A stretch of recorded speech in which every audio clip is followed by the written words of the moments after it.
some kind of a resistance to it, right? So now that those resistances are basically called as your rolling resistances. So the type of resistances that you could see in a typical car with any kind of a system is of three types. So the first one is the frictional and inertial resistances, aerodynamic and gradient. So gradient is, are you on a steep road? So this could either be positive or it could be negative. So what happens when you have a gradient is there is a component of the weight. The weight would actually always act at 90 degrees angle to the ground, but there is a component of the weight which acts in the opposite direction, which is W sine alpha. So now this W sine alpha is going to act in this direction. It's going to oppose the motion of the vehicle in this one. So that is your gradient resistance. Aerodynamic resistance is, you understand what it is, something here. And frictional is basically all the resistive forces that act at your wheels. Now, the formula to kind of like figure out what the total resistance is something like this. So half rho A CD AF U square, this is your aerodynamics at play.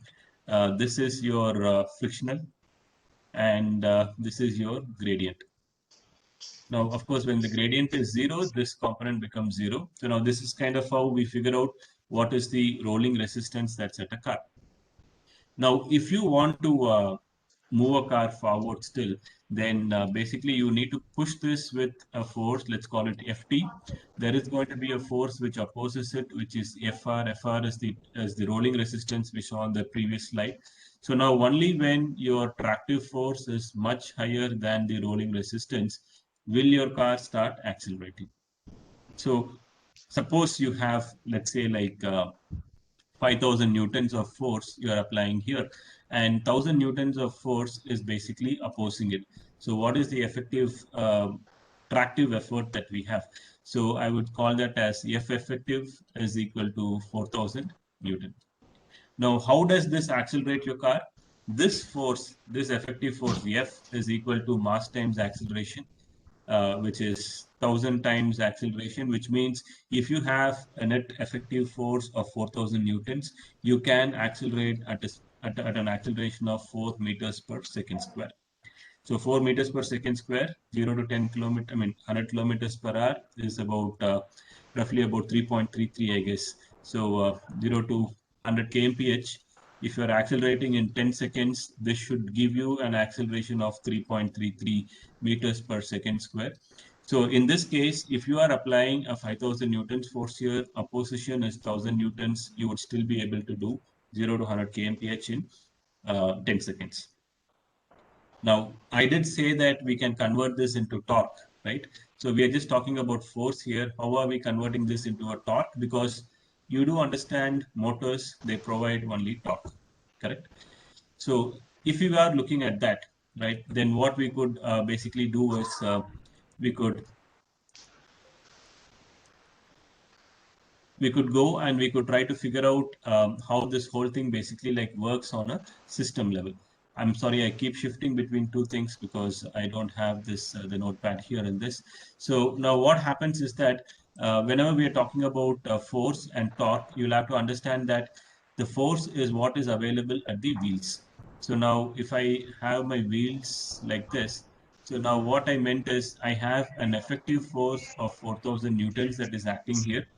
Now, this 4,000 newtons at the contact patch of the wheel is available because there is a torque at the center of the axle. So this is the wheel's axle. Now, this axle, right? So this is the vertical distance between the center of the axle and the road. This is called as rolling radius. And you know that torque is equal to force multiplied by distance, in this case RR. So you know this force, you know the rolling radius, you can figure out what is the torque that is needed at the center of the wheels. Usually rolling radius would be for most of the cars would be about 0.3 meters. You can use the formula to figure out what is the rolling radius of any tire size. Now, if 0.3 meters is my rolling radius and my force is 4,000 newtons, then you know that your torque has to be 4,000 into 0.3, which is about 1,200 Newton meters is the torque that has to act here. Now, the motor might not be able to produce this amount of a torque. So what we'll do is we'll use a gearbox in the middle. So suppose gearbox has a 10:1 multiplication ratio, then we know that your motor has to provide only about 120 Newton meters of torque. So this is basically your powertrain engineering. Now, if someone is asking you to build a car which can go from 0 to 100 in about 10 seconds. I'm sorry, can we just, yeah, I just muted you. I'm sorry, it was unmuted. Um, right. So now if you have to design a gearbox and a motor, which can kind of take your car to 100 kilometers per hour in 10 seconds, then this is kind of how we do.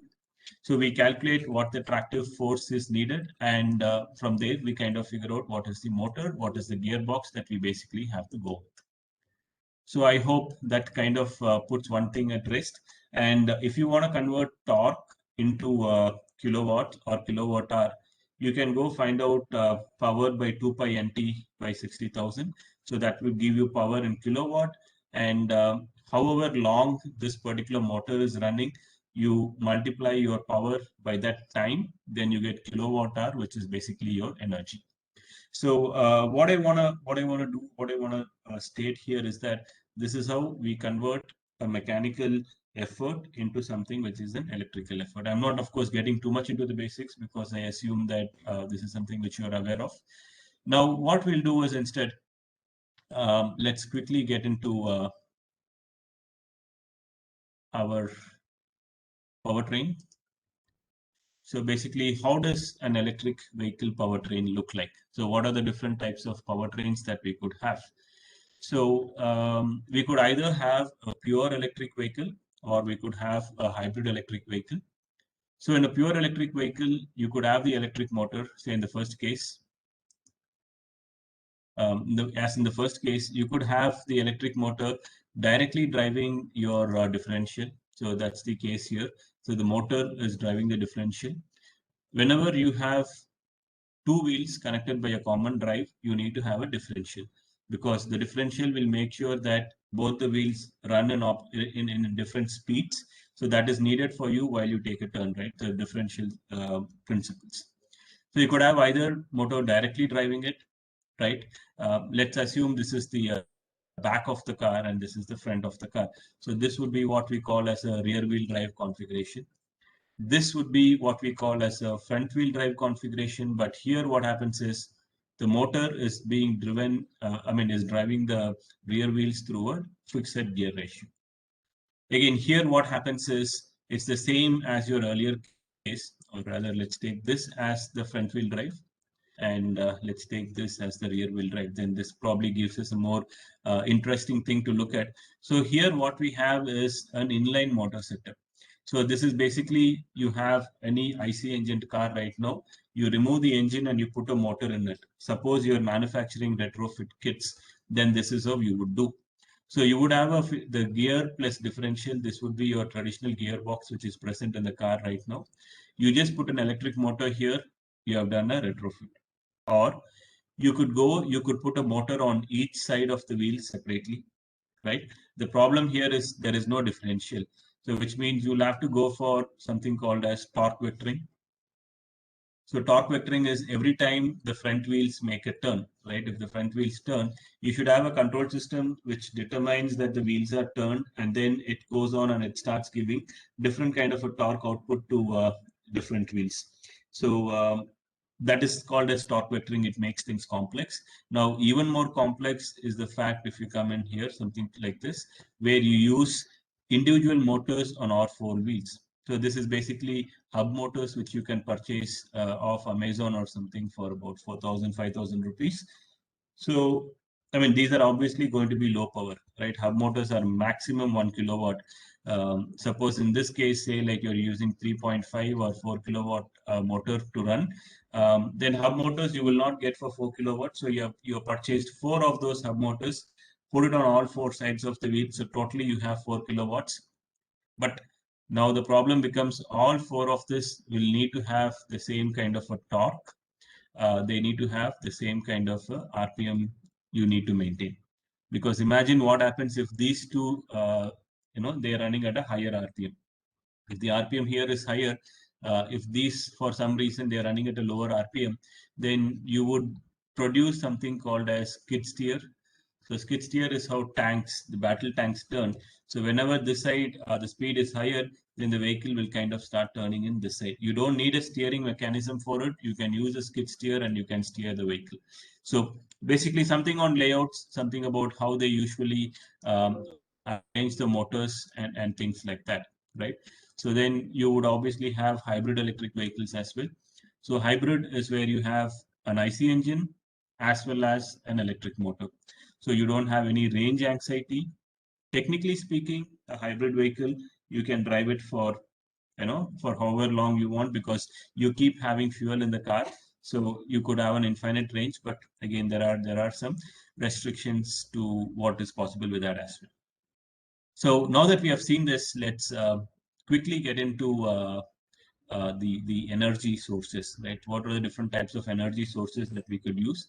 So the primary thing is we could use something called as KERS, which is kinetic energy recovery systems.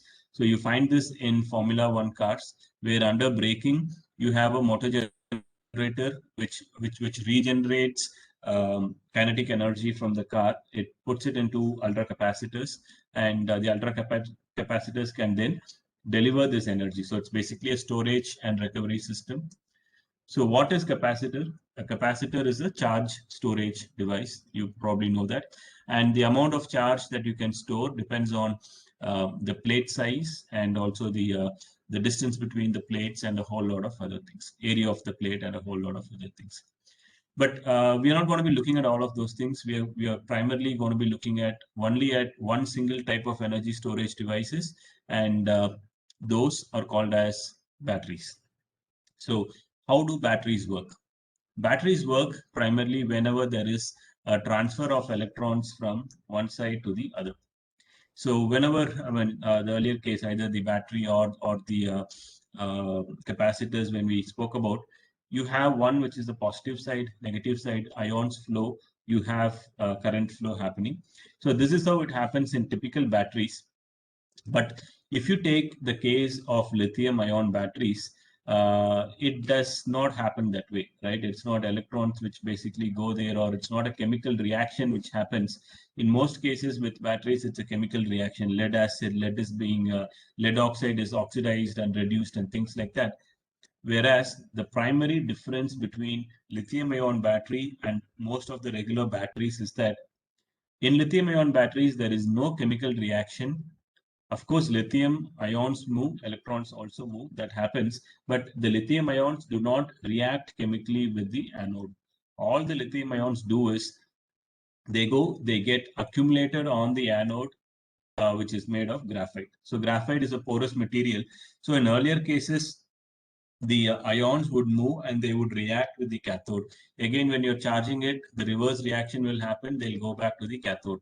Whereas now what happens is they are not actually like reacting. They are just getting stored up there. Now, therein comes the difference between lithium ion and the other batteries. Why is it that lithium ion is so lightweight and it has got so much of energy density? All of these things which make lithium ion the choice, the number one choice for any power application these days, is down to the very simple fact that it is not a chemical reaction. It just gets absorbed and it is released, which means lithium ion can last for longer. There is no need for electrolytes, which means it can be more lighter. It can be completely packed. And since there is no chemical reaction, you can repeatedly charge, repeat, charge, repeat, charge, repeat for a longer duration of time, right? So that's basically what we have with lithium ions. And usually lithium ions, they come in what we call as cells, right? So each lithium ion cell has a fixed voltage capacity. So you cannot get lithium ion cells in any different configuration. The only configuration you would get a cell is at 3.7 volts. That is the only thing you would get it at, right? So this is going to be the fixed one for a single cell, but the capacity could be different. So each lithium ion cell could possibly have something like, I don't know, let's take, for example, maybe it has around 50 mAh is